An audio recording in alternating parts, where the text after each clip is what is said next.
పండగ సీజన్ వచ్చింది.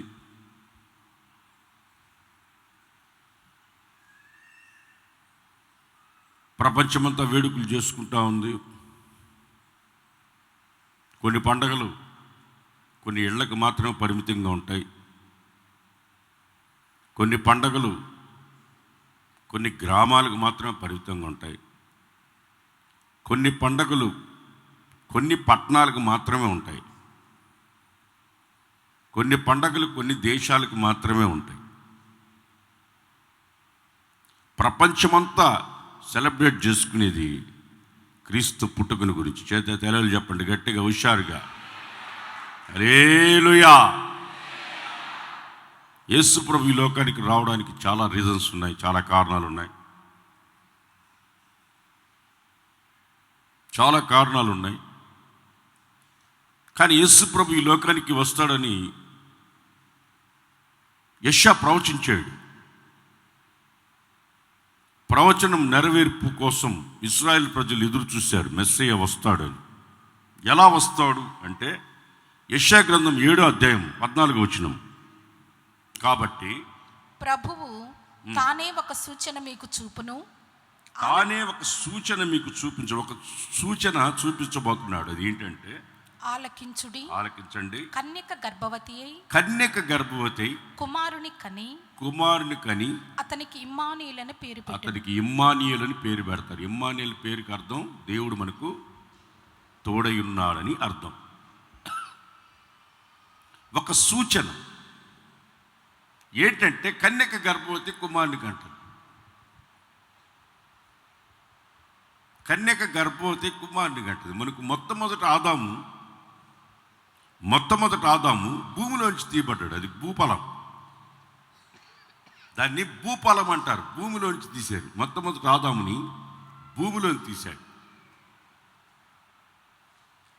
రెండవ ఆదామైన ప్రభువు యేసుక్రీస్తు కన్యక గర్భం నుంచి వచ్చాడు. ప్రపంచానికే ఒక ఆశ్చర్యం.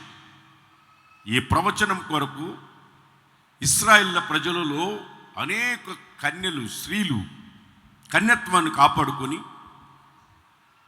ఆ రక్షకుడు, ఆ మెస్సయ్య నా కడుపులో పుట్టాలని ఎంతోమంది కన్యత్వాన్ని కాపాడుకున్న వాళ్ళు ఉన్నారు. అయితే మరియ తల్లి గర్భాన్ని దేవుడు ఎన్నుకున్నాడు. చప్పట్లు కొట్టండి గట్టిగా, సంతోషంగా కొట్టండి. మరియ తల్లి గర్భాన్ని, కన్యక గర్భాన్ని దేవుడు సెలెక్ట్ చేసి ఎన్నుకున్నాడు. కన్యక గర్భంలో పుట్టాడు. ఇది మనకు ఒక ఆనవాలు. ఆ మెస్సయ్య పుడతాడు, ఆయన కన్యక గర్భంలో పుడతాడు. కన్యక గర్భంలో పుడతాడు ఆయన అని ఒక ఆనవాలు. కన్యక గర్భంలో పుట్టడం అంటే, కన్యక గర్భవతి అయితే ఎన్ని సమస్యలు వస్తాయి. ఈరోజు మనం ఈ భూమి మీద జీవిస్తున్న మనకు కన్యక గర్భవతి ఎన్ని సమస్యలు వస్తాయి. సొంత తల్లిదండ్రులు ఇంట్లోంచి వెళ్ళేయరు. కన్యక గర్భవతి అయితే ప్రదానం చేయబడి ఉంది. జీవితం ఏం కావాలి? యోసేపు చాలా నీతిమంతుడు. అతని చెవిలో పడిన ఆ మాటను గురించి అతను తెలుసుకుని రహస్యంగా విడనాడాలని మనసులో తలంచాడు. కానీ మరియ తల్లి కన్యక గర్భవతి అయి దేవునికి విధేయత చూపించి లోబడి, దేవదూత మాటని అంగీకరించి లోబడి, నిందలన్నీ భరించడానికి సిద్ధపడిపోయి దేవుని మాటకు లోబడి విధేయత చూపించింది. కన్యక గర్భవతి. ఎవరితో నేను కన్యకని, దేవుని ద్వారా నేను గర్భం ధరించాను పరిశుద్ధాత్మ ద్వారా అని ఎవరి దగ్గర పోయి ప్రూఫ్ చేసుకోవాల్సిన అవసరం లేదు. మౌనంగా ఉంది. కన్యక గర్భవతి కుమారుని కనును. మరియ తల్లిని ఎన్నుకున్నాడు, నిందలు అనుభవించింది. ఆ రక్షకుడు సత్రంలో స్థలం లేనందున ఆయన పుట్టిన తర్వాత పశువుల పాకలో పరుండ పెడతారు, పొత్తి గుడ్డలతో చుట్టబడుతున్నారని చెప్పిన ప్రవచన ప్రకారం అది నెరవేరింది. ఆమె నిందలు అనుభవించింది. చక్కగా యేసు ప్రభుకి రక్షకుడికి జన్మనిచ్చింది. ఈరోజు ప్రపంచానికి రక్షణ తీసుకొచ్చింది. నేను ఈ క్రిస్మస్ సందర్భంగా ఇంకొక కన్యకను గురించి మీకు నేను చెప్పాలనుకుంటున్నాను. కొరింథీయులకు రాసిన, అందరూ బైబిల్ తీయండి, కొరింథీయులకు రాసిన 2వ పత్రిక 11వ అధ్యాయం 2వ వచనం. కొరింథీయులకు రాసిన 2వ పత్రిక 11వ అధ్యాయం 2వ వచనం. ఈమె కూడా కన్యకే,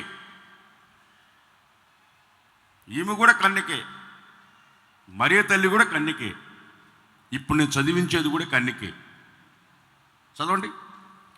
దైవ ఆసక్తితో మీ ఎడల నేను ఆసక్తి కలిగి ఉన్నాను. ఎందుకనగా పవిత్రురాలైన కన్యకగా ఒక్కడే పురుషునికి అనగా క్రీస్తుకు సమర్పించవలనని మిమ్మును ప్రదానము చేసి తిని. చాలు, అక్కడికి చాలు. ఈ కన్యక కూడా ప్రదానం చేయబడి ఉంది. మరియ తల్లి కూడా ప్రదానం చేయబడి ఉంది. ఈ కన్యక ఎవరంటే, ఇక్కడ కూర్చునున్న ప్రతి ఒక్కరు, దేవునికి స్తోత్రం కలుగును గాక. సంతోషం లేదా? చేత తెలియజెప్పండి గట్టిగా. ఇక్కడ కూర్చున్న ప్రతి ఒక్కరు క్రీస్తు యేసు అనే ఒక వరుడికి ప్రదానం చేయబడిన కన్యకగా, పవిత్రురాలైన కన్యకగా, మచ్చ ముడత డాగు లేకుండా, కళంకం లేకుండా ఆయన ఎదుట నిలబెట్టవలనని నిన్ను ప్రదానం చేసి తిని గాని అన్నాడు. గాని ఇక్కడ కూర్చున్న ప్రతి ఒక్కరు కన్యకలంటే, పెళ్ళైన వాళ్ళందరూ కన్యకలు ఎట్ట అవుతారు అని మీరు మీ మనసులో ఆలోచించవచ్చు. మీరు ఆ మనసులో ఆలోచించేదానికి జవాబు చెప్తున్నాను. పెళ్ళైన వాళ్ళైనా పెళ్ళి కానోళ్ళైనా ప్రభువు నమ్ముకున్న బిడ్డలందరూ ఆయన పవిత్రురాలైన కన్యకగా ఆయనకు ప్రదానం చేయబడిన దేవుని బిడ్డలమై ఉన్నాము. Amen. Praise lord. Hallelujah, hallelujah. మనమందరం ప్రదానం చేయబడి ఉన్నాం ప్రభువైన యేసుక్రీస్తు వరునికి. మరియ తల్లి నిందలు అనుభవించింది. ఈరోజు యేసు ప్రభు నమ్ముకున్నామని మనకు కూడా ఎన్నో నిందలు వస్తున్నాయి.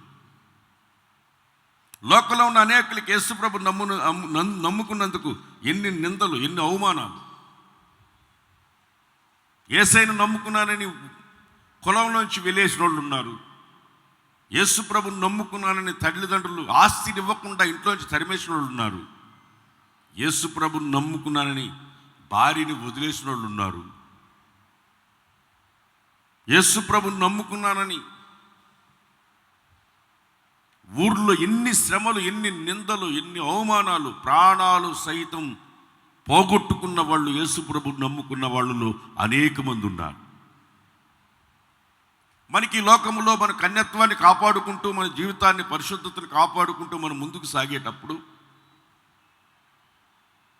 మరియ తల్లి ఎలా నిందలు అనుభవించిందో అలాగే ప్రదానము చేయబడిన కన్యకగా ఉన్న తన ప్రియురాలైన సంఘముగా ఉన్న నీవు నేను కూడా ఈ లోకంలో మరియ తల్లి ఎలాగ మౌనంగా ఉందో మనం కూడా అలాగే మౌనంగా ఉండాలి.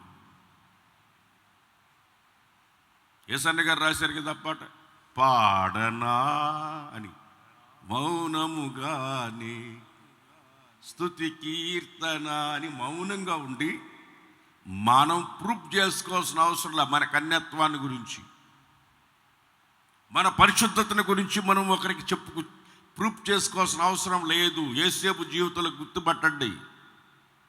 యేసేపు నడివీధిలో నిలబెట్టి ఈ కండం, ఈ ఒంటి మీద ఉన్న ఈ టవల్ ఎవరిది అని, అదిగో వెళ్తున్న అతను పట్టుకోరండి అని పట్టుకొని వచ్చి కొడుతూ ఉన్నా యేసేపు మౌనంగా ఉన్నాడు.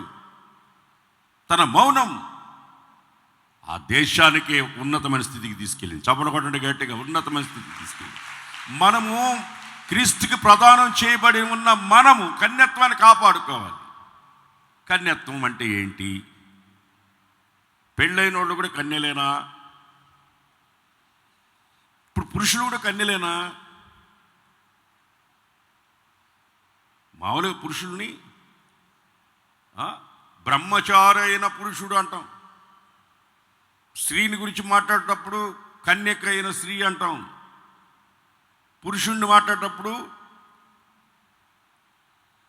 బ్రహ్మచారి అంటాం. కానీ ఇప్పుడు మొత్తాన్ని కలిపి పవిత్రాలైన సంఘం, పవిత్రాలైన కన్యకగా మిమ్మల్ని ప్రదానము చేసి తిని గాని కన్యత్వమును కాపాడుకోకపోతే ప్రభు మనలో జన్మించడు. క్రీస్తు మనము ప్రియురాలుగా ఆయనకి వధువుగా మనము ఆయన మనల్ని చేర్చుకోడు. కన్యత్వాన్ని కాపాడుకోవాలి. కన్యత్వం అంటే ఏంటి? ఏదేను తోటలో ఆదాము అవ్వలు పోగొట్టుకున్నది ఏంటి? అసలు అక్కడే రాసింది. కొరింథీయులకు రాసిన పత్రికలోనే 11:2 కిందకి చదువుకుంటూ వస్తే, ప్రదానం చేసి తిని గాని సర్పము తన కుయుక్తి చేత హవ్వను మోసపరిచి మీ మనస్సులను చెరుపబడి, మనసు చెడిపోవటమే కన్యత్వాన్ని పోగొట్టుకోవడం అంటే.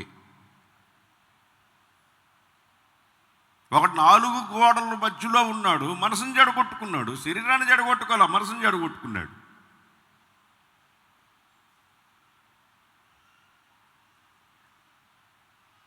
కన్యత్వాన్ని కాపాడుకోకపోతే క్రీస్తు మనలో జన్మించాడు. కన్యత్వాన్ని కాపాడుకోకపోతే మెస్సే మరియ గర్భంలో పుట్టడు. మనం కన్యత్వాన్ని కాపాడుకోకపోతే యేసు ప్రభుని మనలో నుండి లోకానికి చూపించలేము. మనసే కన్యత్వం అంటే, మనసే పవిత్రత, మనసే. అసలు ఏదెండు తోటలో ఆదామవ్వులు ఆజ్ఞ అతిక్రమించి పాపం చేశాడు. దీనికంటే ముందు పాపం ఎప్పుడు ప్రారంభించబడింది అని బైబిల్లో మనం కానీ రెఫర్ చేసి చూస్తే, పైనుండి ఒక దేవదూత పైనుంచి పడదోయబడింది. పైనుండే దేవుని సన్నిధి నుంచి పడదోయబడింది. అది చేసిన పాపం ఏంటి? తన పవిత్రతను ఎలా పోగొట్టుకుంది? ఎలా పోగొట్టుకుందంటే, మనం ఎజ్కేల్ గ్రంథంలో మనం గమనించి చూస్తే, తన మనసులో వర్తకమును పెంచుకొని, ఎజ్కేల్ గ్రంథం 28వ అధ్యాయం అనుకుంటా, 28 ఎజ్కేల్ గ్రంథంలో తన మనసులో వర్తకమును పెంచుకొని లోపల పవిత్రతను పోగొట్టుకొని, పరిశుద్ధతను పోగొట్టుకొని దేవుని సన్నిధిలో ఉండవలసిన కెరూబుగా ఉన్న లూసిఫర్ పైనుంచి కిందకి తోయబడింది. కారణం ఏంటంటే, మనసులో వర్తకం, మనసులో పాపం చేసింది. దేవుని నమ్ముకున్న బిడ్డలు మనస్సులో పాపం చేయకూడదు. మన గవర్నమెంట్, మనకున్న చట్టం, మనకున్న లా ఎవడన్నా దొంగతనం చేస్తే, తప్పు చేస్తే, వ్యభిచరిస్తే, పాపం చేస్తే, ఇద్దరు చూస్తే, పట్టుకొని వస్తే, నిరూపణ అయితే వాడికి తీర్పు, జడ్జిమెంట్ ఇస్తుంది. దొరక్కపోతే అందరూ దొరలే, దొరికితే దొంగలు. దొరక్కపోతే అందరూ కన్యలే, దొరికితే వ్యభిచారులు. పెళ్లి కాకముందు చేసేదాన్ని జారత్వం అంటారు, పెళ్ళైన తర్వాత చేసేదాన్ని వ్యభిచారం అంటారు. పెళ్ళైన తర్వాత ఒక భార్యని విడిచిపెట్టాలంటే వ్యభిచార కారణంతో విడిచిపెట్టచ్చు అని బైబిల్ చెప్తుంది. వ్యభిచార కారణంతో విడిచిపెట్టచ్చు భార్యని. వ్యభిచరిస్తే, పెళ్ళైన అమ్మాయి వ్యభిచరిస్తే, పెళ్లి కాకముందు జారత్వం, కన్యత్వాన్ని పోగొట్టుకునే జారత్వం. ఒకడు మాట వినడమే పాపం, ఆజ్ఞ అతిక్రమించటమే పాపం, మనస్సులో తలంచటమే పాపం. చేస్తే కాదు పాపం, మనస్సులో తలస్తేనే పాపం. మనసులో తలస్తేనే పాపం. మోషే ధర్మశాస్త్రం వ్యభిచారం చేత పట్టబడుతున్న ఒక స్త్రీని తీసుకొచ్చి రాళ్లతో కొట్టి చంపమని చెప్పి చట్టం చెప్తుంది కనుక నిలబెట్టి నువ్వేం చెప్తావు, ఈ మనిషిని చాలుతో కొట్టమంటావంటే మీలో పాపం చేయనోడు ఎవడో కొట్టండి అని. అప్పుడు వాళ్ళు పాపం చేశారని వాళ్ళని పట్టించింది ఎవరు చూసి చెప్పారు? వాళ్ళు ఎందుకు రాళ్ళ కింద వేసి వెళ్ళిపోయారు? వాళ్ళ మనసే వాళ్ళని నేరారోపణ చేసింది.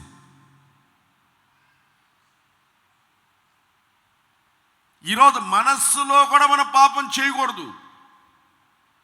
144,000 మంది ప్రకటన గ్రంథంలో ప్రభువుని ఎదుర్కొనేందుకు కొరకు సియోనులో నిత్యత్వం, అంటే సియోన్ అంటే యెరూషలేము, సియోన్ నేను సియోన్ అని పాటలో, ప్రతి పాటలో నీ సౌందర్యము యెరూషలేము, నీ పరిపూర్ణత సియోను శిఖరము. సియోను శిఖరం అంటే, సియోన్ అంటే ఏం లేదు, మనసులో కూడా పాపం చేయకుండా ఉండడమే ఒక ఉన్నతమైన అనుభవము. కన్యత్వాన్ని కాపాడుకోవడము అంటారు. స్త్రీ అని కానీ పురుషుడని కానీ భేదం లేదు. దేవుని నిత్యత్వంలోనికి మనం వెళ్ళినప్పుడు స్త్రీ పురుషుడు అని భేదం లేదు. ఇప్పుడు స్త్రీ సగము, పురుషుడు సగము, ఇద్దరు కలిస్తే ఏక శరీరము అన్నారు. ఒకటి అన్నారు. సగము కలిస్తే ఒకటి అన్నారు. సగము కలిస్తే ఒకటి, ఈసారి ఈ శరీరం. ఇప్పుడు ఆత్మకు కూడా ఇద్దరు కలిస్తే ఒకటైనప్పుడు స్త్రీ అని కానీ పురుషుడిని భేదం లేదు.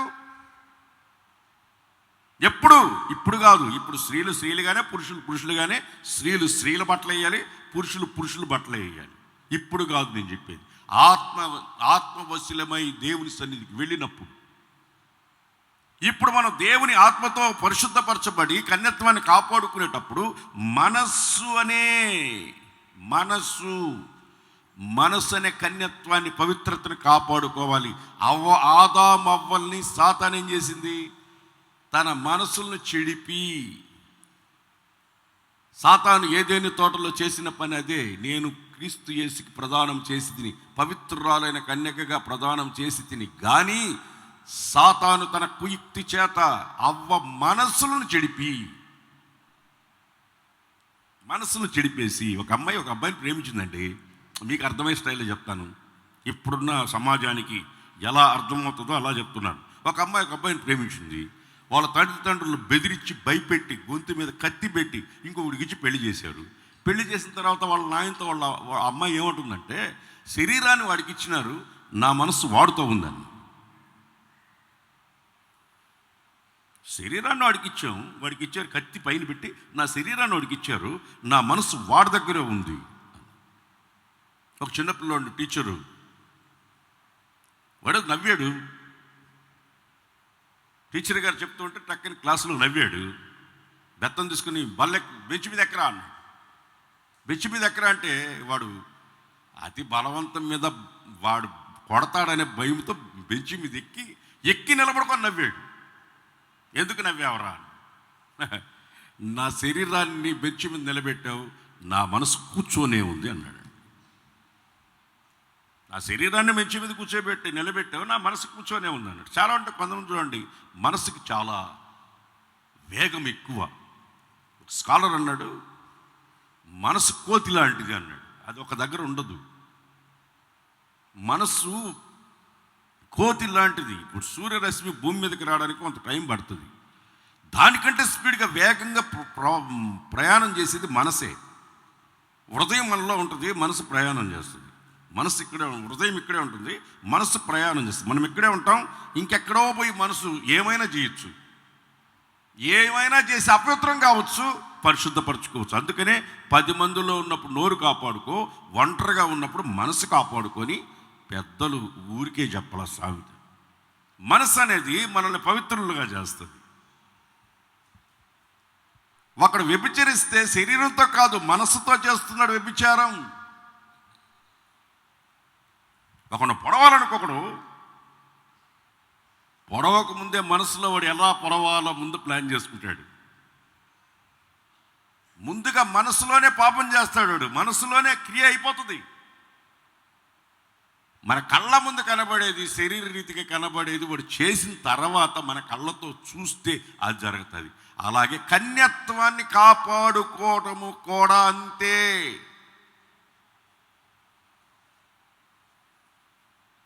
కన్యత్వాన్ని కాపాడుకోవడం కూడా అంతే. మనసు చెడిపోకూడదు,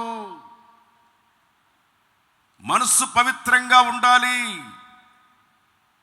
పురుషుడైనా సరే, స్త్రీ అయినా సరే మనస్సు పవిత్రంగా ఉండాలి.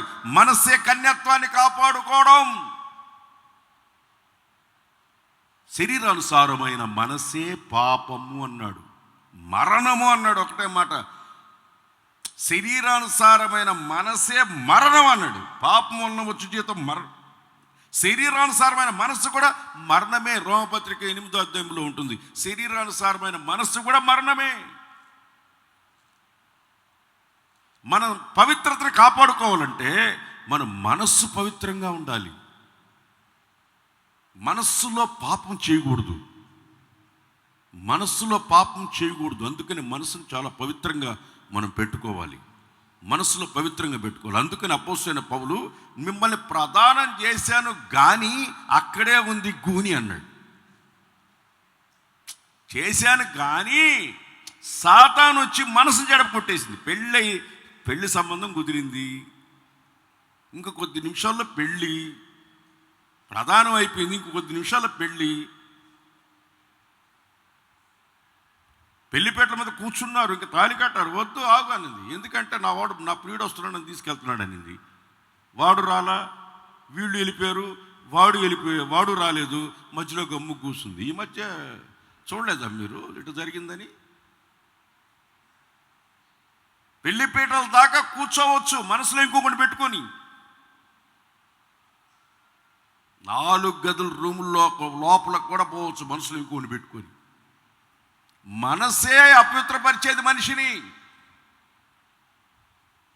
అందుకనే మన పాట ఒకటి ఉంది, సరైన పాట. ఏం పాట తెలుసా? మనసాక్షిని శుద్ధి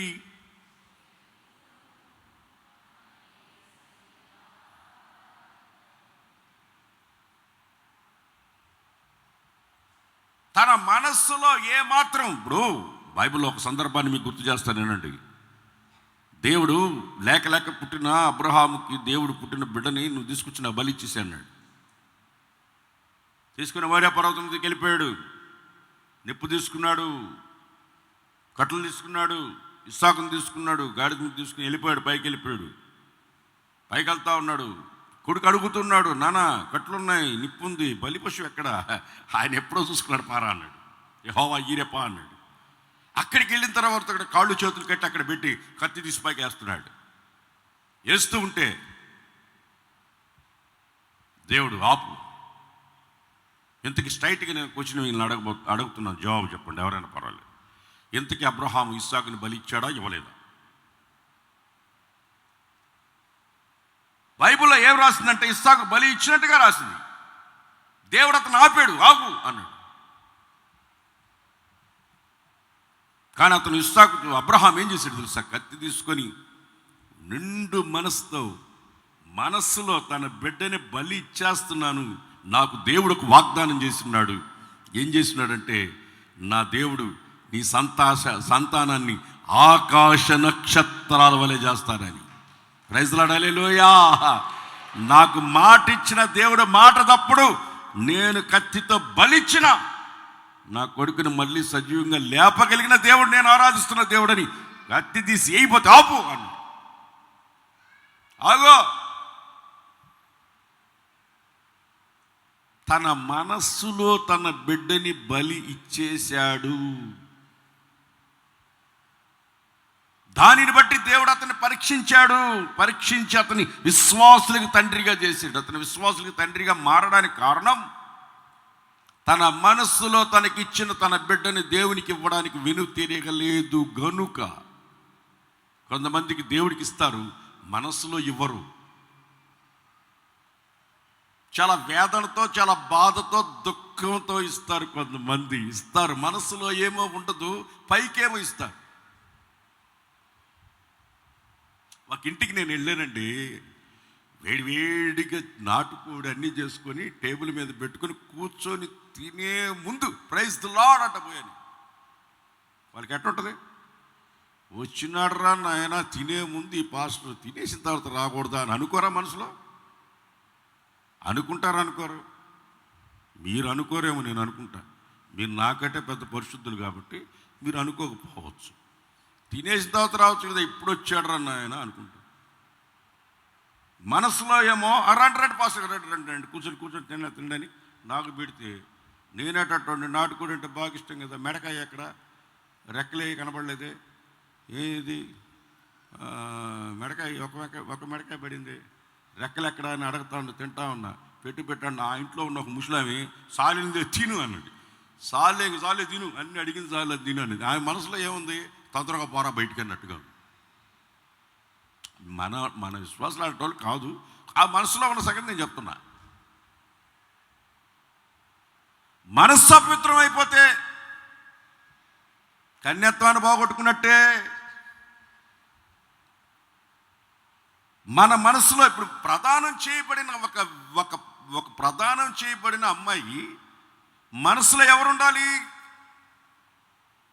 ప్రదానం చేయబడిన వ్యక్తి తప్ప ఇంకొకరు ఉండకూడదు. పెళ్ళేంత వరకు ప్రదానం చేయబడిన వ్యక్తి మనసులో పెట్టుకొని ఉండాలి, ఇంకొకరు ఆలోచనలోకి రాకూడదు. దేవుని సన్నిధిలో చక్కగా చల్లపూట దేవునితో తిరిగి ఆదామవ్వలు దేవునితో సంచరిస్తున్న వీళ్ళు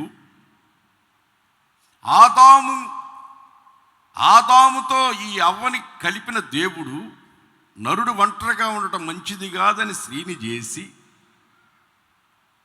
మీరు బాగా ఆలోచించాలి, ఫీజులు ఎగిరిపోకూడదు. నేను చెప్పేది జాగ్రత్తగా వినండి, కొంచెం డీప్గా చెప్తున్నాను. ఫీజులు ఎగిరిపోకుండా జాగ్రత్తగా వినండి. నేను ఆత్మ పురుషుడా స్త్రీయా అని లేదని చెప్పాను కదా. స్త్రీ సగం పురుషుడు సగం కలిస్తే ఏక శరీరం అని చెప్పాను. ఆదాముని దేవుళ్ళో నుంచి తీయబడ్డాడు. భూమిలో నుంచి మట్టి తీసి దేవుని పోలికలో, మన పోలికలో చేతుము రెండని నరుణ్ణి చేశాడు దేవుడు. పురుషుణ్ణి చేశాడు, స్త్రీని చేయలే. బాగినాలి, స్త్రీని చేయలేదు, పురుషుణ్ణే చేశాడు. స్త్రీ ఎక్కడి నుంచి వచ్చింది? ఇప్పుడు ఆదాము పక్కటెముకలో నుంచి ఎముకను తీసి మాంసం తీసి స్త్రీని చేశాడు. ఆదాములో నుంచి స్త్రీ వచ్చింది. ఇప్పుడు ఆదాము ఎక్కడి నుంచి వచ్చాడు? దేవుళ్ళో నుంచి వచ్చాడు. ఇప్పుడు దేవుళ్ళ స్త్రీ ఉందా?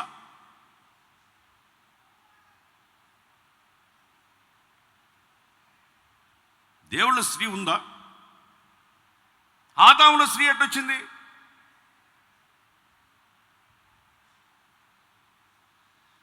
అర్థమైందా? అందుకని ఫీజులు ఎగిరిపోతాయని చెప్పి. దేవుళ్ళో నుంచే కదా ఆదాము వచ్చింది, ఆదాములో నుంచే కదా స్త్రీ వచ్చింది. ఈరోజు చాలామంది కవిత్వులు, భారతదేశం కవులు రకరకాల పాటలు పాడుతున్నారు. సృష్టికర్త ఒక బ్రహ్మ, సృష్టించింది ఒక అమ్మ లేకపోతే బ్రహ్మ ఎక్కడరా అని. ఆదాము లేకపోతే స్త్రీ ఎక్కడిది రా? నేను పాడతాను. ఆదాము లేకపోతే స్త్రీ ఎక్కడి నుంచి వచ్చింది? స్త్రీలో నుంచి పురుషుడు వచ్చాడా? ఆదాములో నుంచే స్త్రీ వచ్చింది. ఆదాములో నుంచే స్త్రీ వచ్చింది.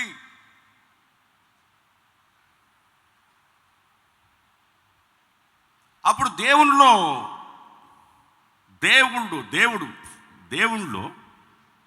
ఇప్పుడు పురుషుడా స్త్రీయా అని ఆలోచిస్తే, రెండు ఒక స్త్రీ పురుషుడు కలిస్తే ఏక శరీరము అన్నాడు.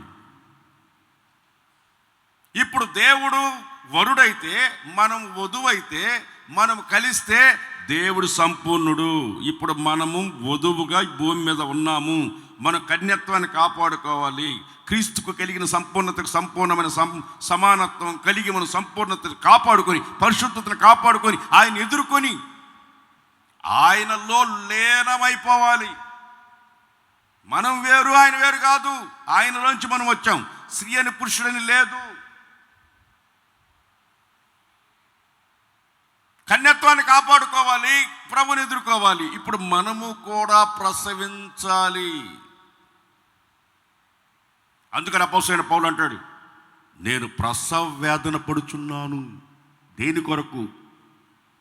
ఆత్మల రక్షణ కొరకు. చప్పట్లు కొట్టండి గట్టిగా. దేని కొరకు ప్రసవ వేదన పడాలి?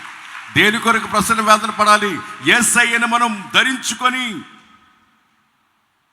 కన్యత్వాన్ని కాపాడుకొని మన ద్వారా కొంతమంది ఆత్మలు రక్షించి గర్భము ధరించి, గర్భమును కన్యత్వంగా ఉన్నప్పుడు గర్భం ధరించాలి. ప్రకటన గ్రంథం 12వ అధ్యాయంలో ఒక స్త్రీ కనిపిస్తుంది. ఆమె గర్భవతిగా ఉంది, క్రీస్తుని ధరించుకుంది, నీతి సూర్యుని ధరించుకొని ఉంది. ఆమె ఒక మగ శిశువుని కనింది. మగ శిశువు. ఇప్పుడు ఇక్కడ కన్యక అంటుంది, అక్కడ మగ శిశువు. నేను స్త్రీ అని కానీ పురుషుడు అని కానీ భేదం లేదని చెప్పాను కదా. ఇక్కడేమో కన్యక అంటుంది, అక్కడ కన్యక మగ శిశువుని కనింది. నిత్యత్వానికి ఏమో కన్యక పోలా, మగ శిశువు పోయాడు. ఆ మగ శిశువు అంటే ఏంటంటే మనము మన కన్యత్వాన్ని కాపాడుకొని మనము జయ జీవితం. మగ శిశువు అంటే జైవ జీవితాన్ని గుర్తుగా. ప్రైజ్ లార్డ్, హల్లెలూయా. ఆ మగ శిశువుని కనాలి. ఆ మగ శిశువుని కనాలి.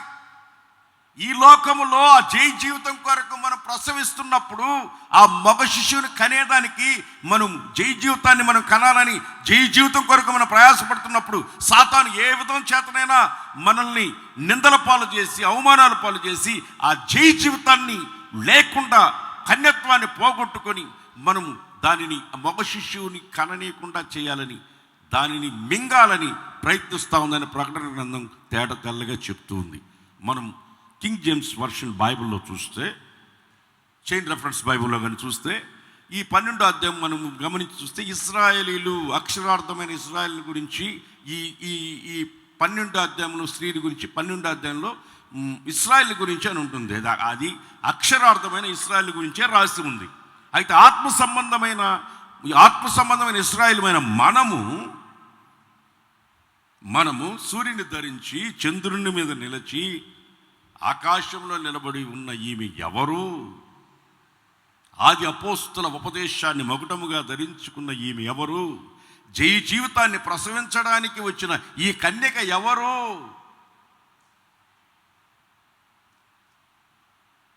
నిత్యత్వంలో యుగయుగాలు దేవునితో ఉండడానికి కొరకు జయ జీవితాన్ని కని ఎవడో లోకాన్ని జయిస్తాడో నా తండ్రి సింహాసనం నేను కూర్చున్నట్టు ఆ సింహాసనం మీద కూర్చుంటాడని యేసయ్య చెప్పినట్టుగా ఆ సింహాసనం మీదకి యుగయుగాలు మనం వెళ్ళాలంటే మన మనస్సులు చెడిపోకూడదు. మనసు చెడిపోతే కన్యత్వాన్ని పోగొట్టుకుంటాము.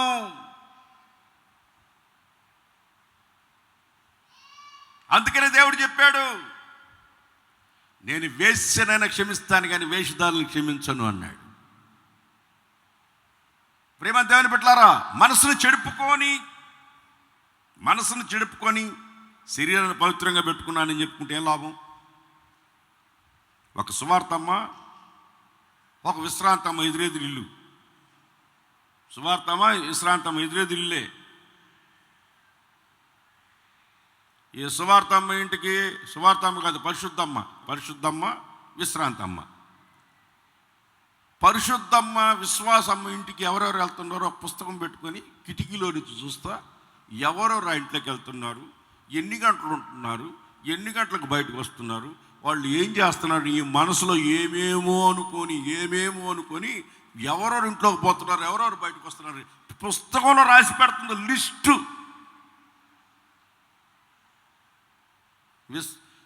పరిశుద్ధమ్మ విశ్రాంతమ్మ ఉందే, నా బతుకు ఎందుకు ఇట్లా అయింది, నేను ఎందుకు ఈ బతుకుతున్నాను దేవుడా, ఈ శరీరాన్ని ఇచ్చినావు, ఈ శరీరంతో నేను పాపం చేస్తున్నాను, నా బ్రతుకును మార్చు, నా మనసు పవిత్రపరచు, నా మనసులో పవిత్రపరచు, నా మనసును పరిశుద్ధంగా కడుగు, నా జీవితం ఇలాగా తయారైంది, నా పరిస్థితుల ప్రభావం, నా కుటుంబ స్థితి ఈ విధంగా నా జీవితాన్ని దిగజార్చింది, నా శరీరాన్ని అమ్ముకొని నా బ్రతకాల్సి వస్తుంది, నా జీవితాన్ని మార్చు, నీ రాజ్యానికి నన్ను చేర్చు, నా హృదయాన్ని శుద్ధి చేయి, నా మనసును పవిత్రపరచని ప్రార్థన చేసుకుంటూ ఏడ్చుకుంటుంది ఆమె జీవితంలో. ఎదురింట్లో ఉంది పరిశుద్ధమ్మ, తెల్ల బట్టలేస్తుంది పరిశుద్ధమ్మ. కిటికీలో నుంచి చూసి రాసుకుంటుంది లిస్టులు. ఇద్దరు చచ్చిపోయారు. పరిశుద్ధమ్మ నేరుగా నరకానికి పోయింది, విశ్రాంతమ్మ పరలోకానికి పోయింది. చప్పట్లు కొట్టండి గట్టిగా. ఎందుకు పోయిందంటారు? ఎందుకు పోయిందంటారు? మనస్సు పవిత్రంగా పెట్టుకుంది కనుక ఆడకు పోయింది. ఈమె అబ్బో ఎర్రమట్టి, ఇటికిరాయి, చింతపండు వేసి ఉల్లంతా రుద్ది శుభ్రంగా పెట్టుకుంది, కానీ పై రూపాన్ని శుభ్రంగా పెట్టుకుంది, కానీ హృదయం అంతా. అందుకనే ఒరే శాస్త్రులారా, పరిశీలారా, పైన గడగతారేంటారా మీరు? లోపల మీరు అపవిత్రతతో మీరు నిండున్నారు. సున్నం కొట్టిన సమాధులారా, పైకేమో తెల్లగా ఉన్నారు, లోపలంతా కంపు కొడుతున్నారా మీరు అని అన్నాడు.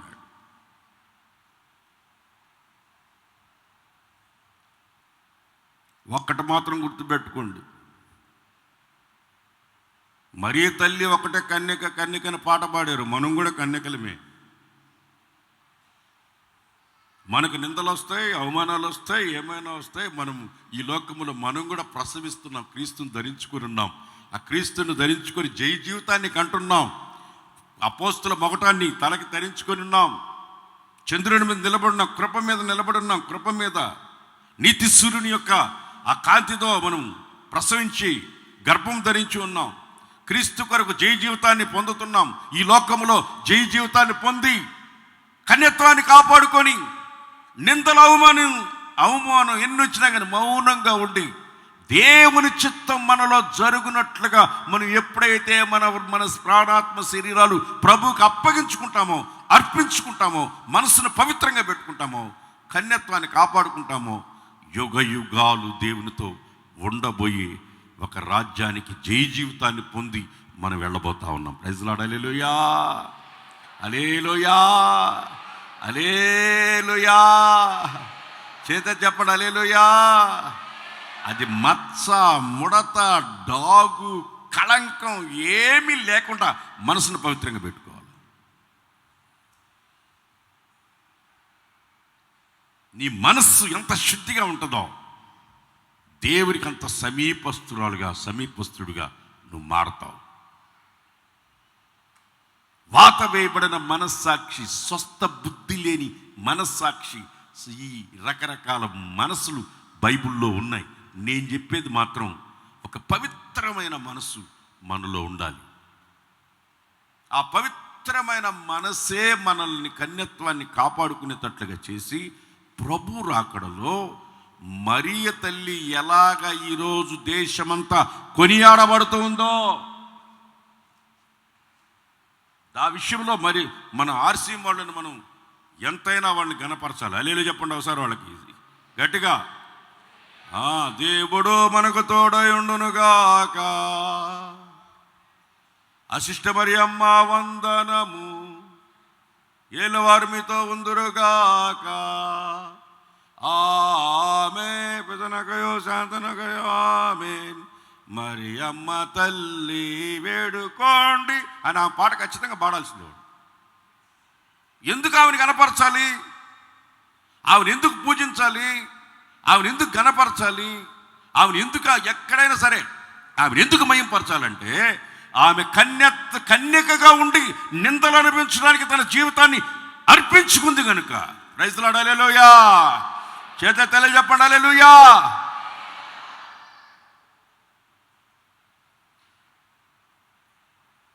సేవకు సమర్పించుకొని వచ్చి చాలామంది ఉంటారు.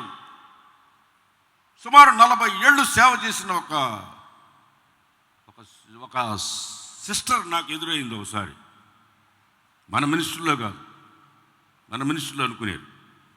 40 సంవత్సరాలు చిన్న వయసులో 16 ఏళ్ల వయసులోనే సేవకు సమర్పించుకొని వెళ్ళిపోయింది. నేను అప్పుడు చిన్నపిల్లవాడిని, అప్పుడు సేవకు వెళ్ళింది. వెళ్ళిపోయి సేవలో నుంచి వచ్చేసి పళ్ళన్నీ రాలిపోయి అప్పుడు ఒకని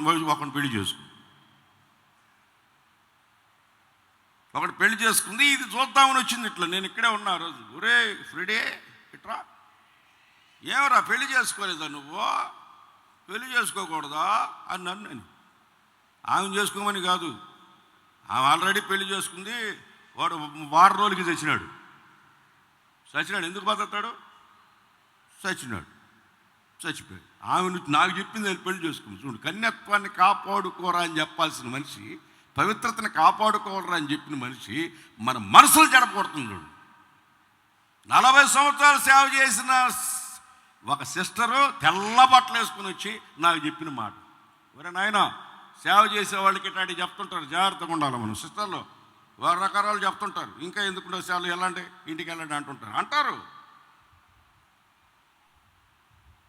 ఒక్కసారి దేవునికి ప్రదానం చేయబడ్డాం మనం, మనసులు పవిత్రపరచుకోవాలా బిడ్డలారా.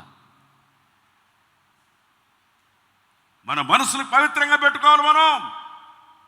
మన మనసు పవిత్రంగా ఉందంటే, కన్యత్వాన్ని కాపాడబడితే ఆ రక్షకుడు మనలో నుంచి పుడతాడు.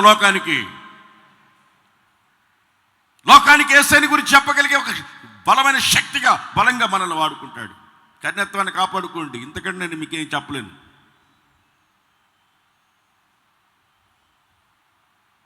కన్యత్వాన్ని కాపాడుకోండి. ఏ వయసులో మనసు చెడిపోద్దని మీరు, శరీరంతో ఉన్న ప్రతి ఒక్కరికి మనసు చెడిపోవచ్చు, ఏ వయసులోనే చెడిపోవచ్చు.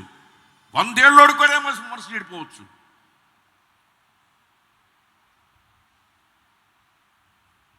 ఏ వయసులో అయినా మనసు చెడిపోవచ్చు. శరీరం ముసలిదై ఉండొచ్చు, మనసు కుర్రదై ఉండొచ్చు.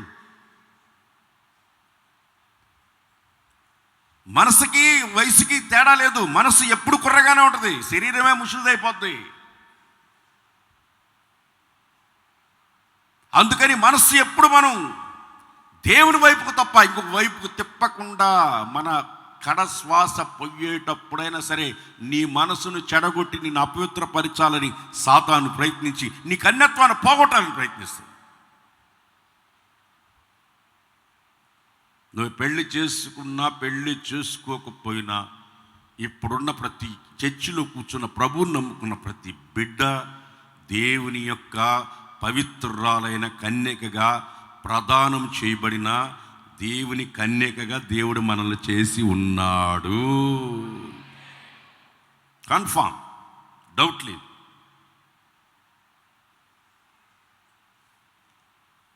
అందుకే చూడండి, కొంతమంది మగవాళ్ళలో సుమారు 20% లేడీస్ బుద్ధులు ఉంటాయి. కొంతమంది లేడీస్లో 20% మగవాళ్ళు బుద్ధులు ఉంటాయి. ఏం రా చెప్పరా అంటారు, ఏమో అంటారు. కొంతమంది ఆడవాళ్ళు మగవాళ్ళు ఉంటారు, ఏంటి ఏం కావాలంటారు. ఈ బుద్ధులు ఉంటాయి, ఆ బుద్ధులు ఉంటాయి. ఆత్మకి పురుషుడు స్త్రీ అని తేడా లేదు. అది వధువు అయి ఉండాలి, పవిత్రాలై ఉండాలి, మనసు పవిత్రంగా ఉండాలి. కొంతమందిలో 50-50 ఉంటాయి. దాని కూడా బైబిల్లో దాన్ని చాలా విలువైన మాటలు రాశాడు. దానికి దేవుని ద్వారా నపుంసకులు కలరు, మనుషుల ద్వారా చేయబడిన నపుంసకులు కలరు, తమను తామే నపుంసకులుగా చేసుకున్న వాళ్ళు కలరు. ఇంకోసారి ఎప్పుడైనా చెప్తా దీని గురించి. ఇప్పుడు ప్రస్తుతానికి మనసులు పవిత్రంగా పెట్టుకోవాలని చెప్తున్నాను. మనసే కన్యత్వం అండి. మీ మనసు పవిత్రంగా ఉంటే ఎవడూ నిన్ను అపవిత్రపరచలేడు. దేవునికి స్తోత్రం కలుగును గాక. చేత తెలియదు చెప్పండి, హుషారుగా చెప్పండి, సంతోషంగా చెప్పండి. దీనంతా కలిపి యేసన్న గారు ఒకే మాటతో ఒక పాట రాసి పాడేశాడు. సూర్యుని ఒకటే పాట రాసేసాడు. ఇప్పుడు నేను చెప్పిన సబ్జెక్ట్ మొత్తం కలిపి ఒకటే పాట రాసేసాడు. ఆయన. మనమందరం ఎవరివి? పవిత్రురాలైన, చెప్పండి ఎవరు మనం అందరం? చెప్పాలి. పవిత్రురాలైన పురుషులైనా స్త్రీలైనా పవిత్రురాలైన కన్యకలమే. ప్రభువుని ఎదుర్కొనేటప్పుడు మీరైనా మేమైనా మగ శిశువు జయ జీవితమే. స్త్రీలైనా మగ శిశువే. నేను ఎందుకు స్త్రీ పురుషులు ఏక శరీరం అయితే ఒకటని ఎందుకు చెప్పానంటే అందుకే చెప్పాను. భేదము లేదు. ప్రభుని ఎదుర్కొనేటప్పుడు పురుషుడిగా ఉంటాడు, సంఘముగా ఉన్నప్పుడు స్త్రీగా ఉంటుంది, ఎత్తబడినప్పుడు జయ జీవితంగా ఆయన ఎత్తబడతాడు. యేసన్న గారు రాసిన పాట పాడతానేనండి. సూర్యుని ధరించి చంద్రుని మీద నిలచి ఆకాశములో కనిపించే ఈమె ఎవరు? సూర్యుని ధరించి చంద్రుని మీద నిలచి ఆకాశములో కనిపించే ఈమె ఎవరు? ఆకాశములో కనిపించే ఈమె ఎవరు? ఆత్మల భారం, ఆత్మాభిషేకం, ఆత్మవరములు కలిగి ఉన్నా. ఆత్మల భారం, ఆత్మాభిషేకం, ఆత్మవరములు కలిగి ఉన్నా. మహిమ కలిగిన సంఘమే, మహిమ కలిగిన సంఘమే, మహిమ కలిగిన సంఘమే. సూర్యుని ధరించి చంద్రుని మీ గర్భవతి, ఈమె గర్భవతి. ఆమేన్. సూర్యుని ధరించి చంద్రుని మీద నిలచి ఆకాశములో కనిపించే ఈమె ఎవరు? ఆకాశములో కనిపించే ఈమె ఎవరు? జయ జీవితము ప్రసవించుటకే వేదన పడుచు సాక్షి అయ్యున్నా. జయ జీవితము ప్రసవించుటకే వేదన పడుచు సాక్షి అయ్యున్నా. కృపలో నిలచిన,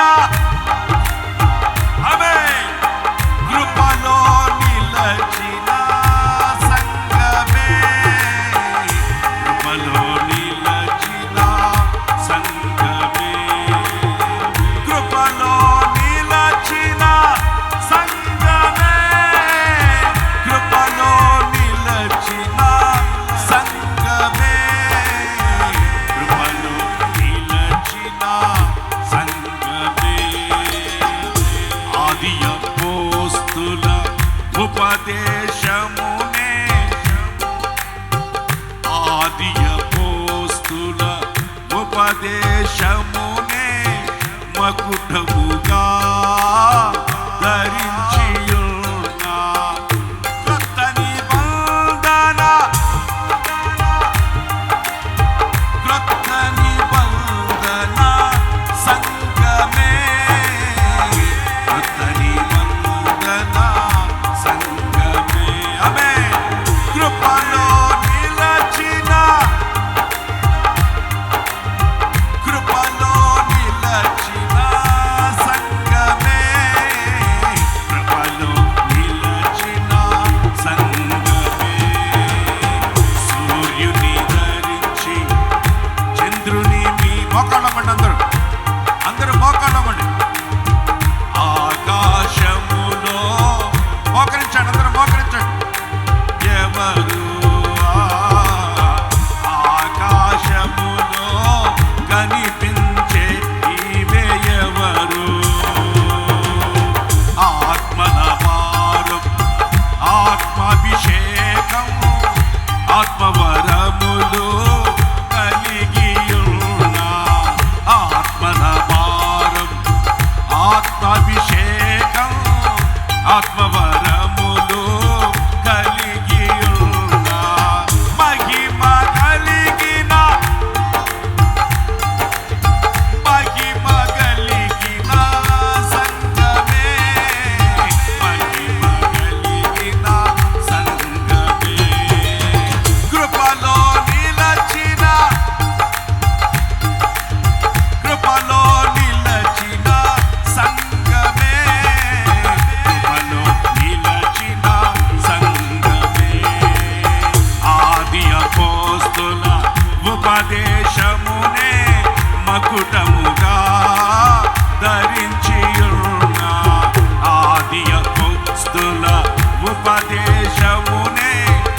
మకుటముగా ధరించి ఉన్న క్రొత్త నిబంధన సంఘమే, క్రొత్త నిబంధన సంఘమే.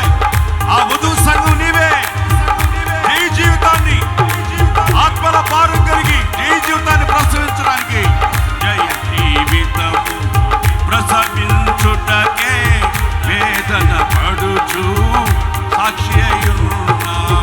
జయ జీవితము ప్రసవించుటకే వేదన పడుచు సాక్షి అయ్యున్నా. కృపలో నిలచిన సంఘమే, కృపలో నిలచిన సంఘమే, కృపలో నిలచిన. కన్యత్వాన్ని కాపాడుకో, పరిశుద్ధతను కాపాడుకో, ఆత్మల భారం కలిగి ఆది అపోస్తల ఉపదేశాన్ని పగుటిగా ధరించుకో. ఆమేన్. సూర్యుని ధరించి చంద్రుని మీద నిలచి ఆకాశములో కనిపించే ఈమె ఎవరు? ఆకాశములో కనిపించే ఈమె ఎవరు? ఆ ఆ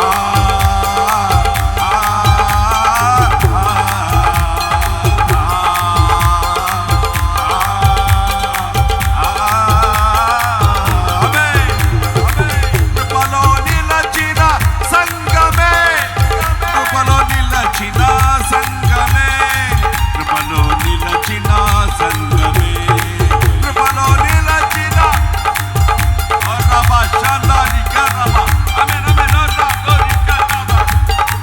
కృపలో నిలచిన సంఘమే, కృపలో నిలచిన సంఘమే, కృపలో నిలచిన సంఘమే, కృపలో నిలచిన సంఘమే. కన్యకైనా సంఘమే, పవిత్రురాలైన సంఘమే,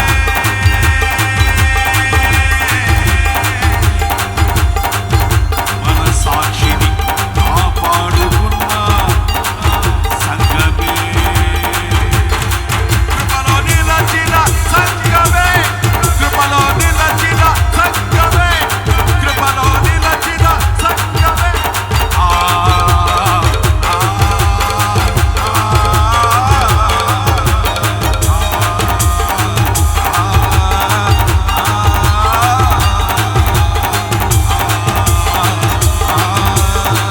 సంఘమే,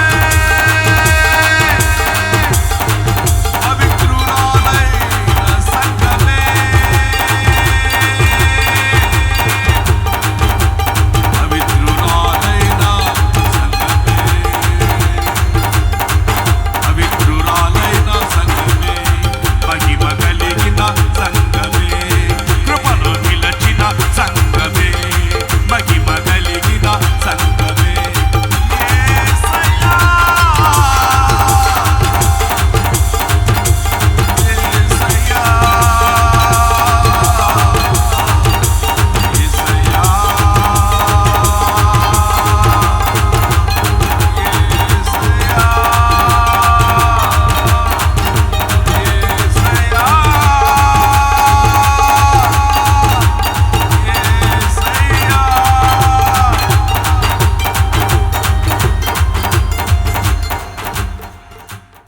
మన సాక్షిని శుద్ధి చేయును మన యేసయ్య రక్తము, మన సాక్షిని శుద్ధి చేయును మన యేసయ్య రక్తము. నీ మనసులో పవిత్రత ఉంటే ఆ ప్రభుని యేసుక్రీస్తు ప్రియురాలుగా వధువుగా ప్రదానం చేయబడిన కన్యకగా ఉన్నది నీవే. కాపాడుకో, కన్యత్వాన్ని కాపాడుకో. పరిశుద్ధాత్మ శక్తితో ఆత్మల భారం కలిగి జయ జీవితాన్ని ప్రసవించు ప్రసవించు. ప్రభు కొరకు సాక్షిగా జీవించు. రెండు చేతులు ఆయన సన్నిధిలో పైకెత్తి, ప్రభువా నాయనా నా కన్యత్వాన్ని నేను కాపాడుకుంటాను. పర్వతముల మీదకి వెళ్ళింది యెఫ్తా కుమార్తె తన కన్యత్వాన్ని కాపాడుకోవడానికి. కన్నే తన మనస్సు అపవిత్రపరచకుండా మనస్సును పవిత్రపరచుకోవడానికి వెళ్ళింది. ప్రభా నా మనసును పవిత్రపరచు, నిన్ను ఎదుర్కొనే భాగ్యాన్ని దయచేయి. ప్రార్థన ప్రార్థన ప్రార్థన చేసుకుందాం. రెండు చేతుల పైకెత్తారు సన్నిధిలో. ప్రభువా ప్రభువా ప్రభువా ప్రభువా నా మనసు పవిత్రంగా పెట్టుకోవడానికి నాకు కృప దయచేయి. ప్రార్థన చేసుకుందాం.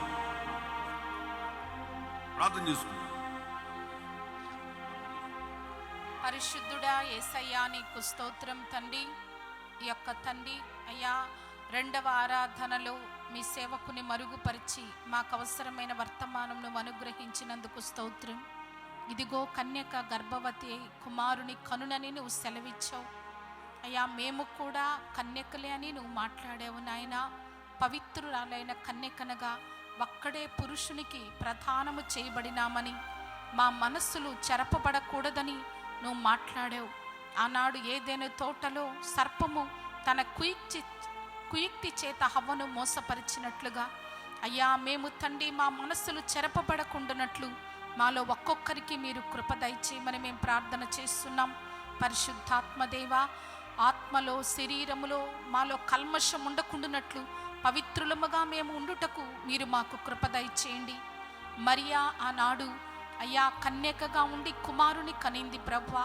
సంఘము కూడా పవిత్రమైన కన్యకని, మేము కూడా ప్రసవ వేదనతో అనేక మంది ఆత్మలను కనాలని, ప్రసవ వేదనతో జై జీవితం అనే మగ శిశువుని కనాలని నువ్వు మమ్మల్ని హెచ్చరించి మాట్లాడినావు తండ్రి. అందుకొరకై నీకు స్తోత్రం యేసయ్యా. జై జీవితాన్ని నాకు మాకు దయచేయమని మేము ప్రార్థన చేస్తున్నాం.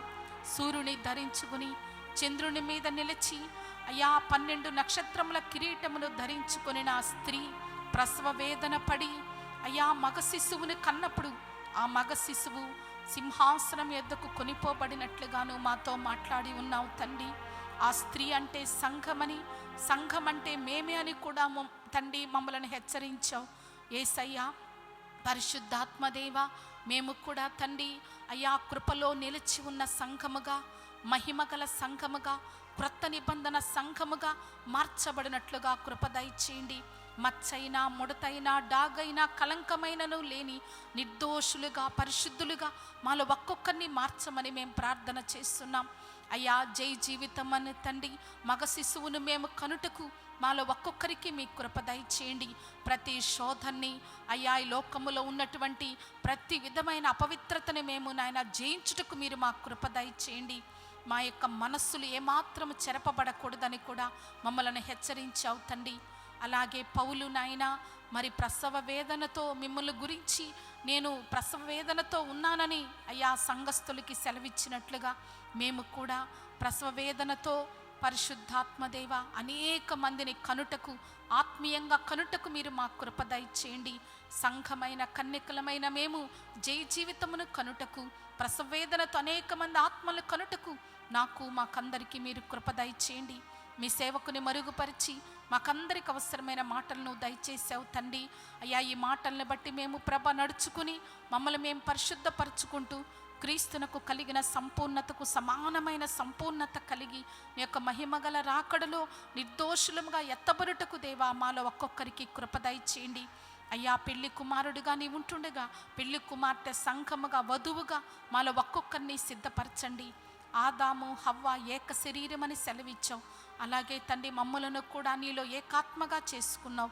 అందుకొరకై నిన్ను స్తుతిస్తున్నాం. ఏదేమైనప్పటికీ ఈ లోకములో ఉన్న చెడుగును, మాలిన్యమును, కల్మషాలన్నిటినీ మేము తొలగించుకుంటూ అయ్యా పవిత్రముగా పరిశుద్ధముగా ఒక్కడే పురుషునికి ప్రధానము చేయబడిన పవిత్రమైన కన్యకలుగా మమ్మల్ని మేము సిద్ధపరచుకుంటూ మీరు ఆకుడలో ఎత్తబడుటకు మాకందరికీ కృప దయచేయమని వాక్యం చెప్పిన సేవకుని మమ్మల్ందరినీ మీరు ఆకడికి రాజ్యమునకు సిద్ధపరచమని యేసు నామమున అడిగి వేడుకుంటున్నాము తండ్రి.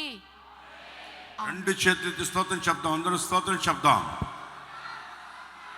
మన పునరుద్ధాండైన ప్రభువైన యేసుక్రీస్తు కృప, తండ్రి దేవుని ప్రేమ, పరిశుద్ధాత్మ సహవాసం సరిని మనకును సర్వలోకములో ఉన్న పరిశుద్ధులకి సదాకాలమైన కృపతోడండి నడిపించును గాక. ఆమెన్. ఆమెన్. మీ అందరికీ వందనాలు.